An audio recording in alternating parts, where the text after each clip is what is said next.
Hello everyone, আসসালামু আলাইকুম। Welcome back another new video.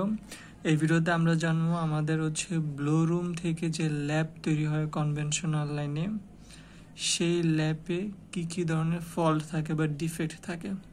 ফার্স্টেরটা আমাদের ল্যাব লিকিং। ল্যাব লিকিং বলতে বোঝায় sticking of fibres between lap layers.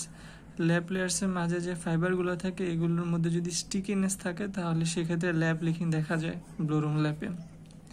এখন এটার কারণগুলো কি? ফার্স্ট কারণ যেটা হতে পারে সফট ওয়েস্ট।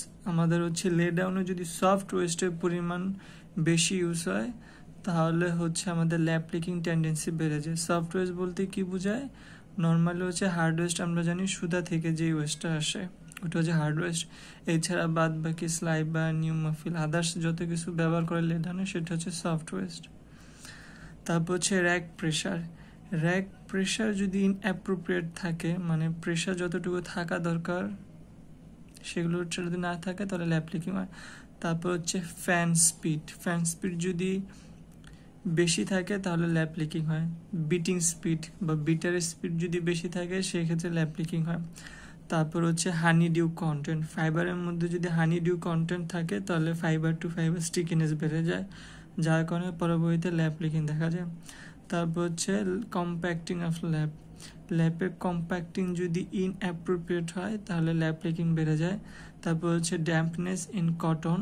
কটনের মধ্যে যদি ড্যাম্পনেস বেড়ে যায় তাহলে ল্যাব লিকিং টেন্ডেন্সি দেখা দেয়। সো আমাদের সেকেন্ড যেই ডিফেক্টটা আসে ল্যাবে সেটা কনিক্যাল ল্যাব। সো বেসিক্যালি আমি যদি ধরি একটা ল্যাব এরকম হবে, যেটা একটা লেয়ার ল্যাপের। এটা নর্মাল ল্যাপ, আমাদের নর্মাল ল্যাপ। এখন কনিক্যাল ল্যাপ অনেকটা এরকম হয়, এরকম, অথবা আমি এরকমও বলতে পারি।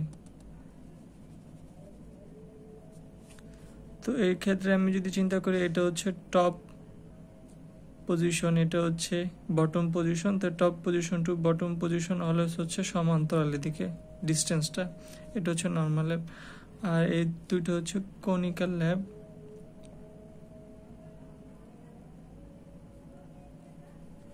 তো এরকম টেন্ডেন্সি দেখার মূলত দুইটা কারণ। একটা কারণ কোয়ান্টিটি অফ কটন। দেখা গেল এই পোর্শনে কটনের কোয়ান্টিটি বেড়ে গেল, অপর পোর্শনে কটনের কোয়ান্টিটি কমে গেল, তার জন্য আমাদের কনিক্যাল ল্যাব দেখা যায়। আরেকটা যেটা সেটা ক্যালেন্ডার আর র্যাক প্রেশার। ব্রোরুম লাইনে যে মেশিনেই থাকে সেই মেশিনের মধ্যে দিয়ে যখন ফাইবার প্রসেসিং হয়, যার মাধ্যমে পরবর্তীতে ল্যাব আসে, সেখানে যদি ক্যালেন্ডার এবং র্যাক প্রেশার যদি প্রপার না থাকে তাহলে কনিক্যাল ল্যাব সৃষ্টি হয়। থার্ড যে ফলটা আসলে সফট ল্যাব। তো সফট ল্যাব হওয়ার মূলত একটাই কারণ, সেটা ক্যালেন্ডার রোলার প্রেশার যদি অ্যাপ্রোপ্রিয়েট না হয়, যেটা থাকা দরকার ওইটা না থাকলে সফট ল্যাব তৈরি হয়। মূলত এই ভিডিও পর্যন্তই। Thank you and good bye.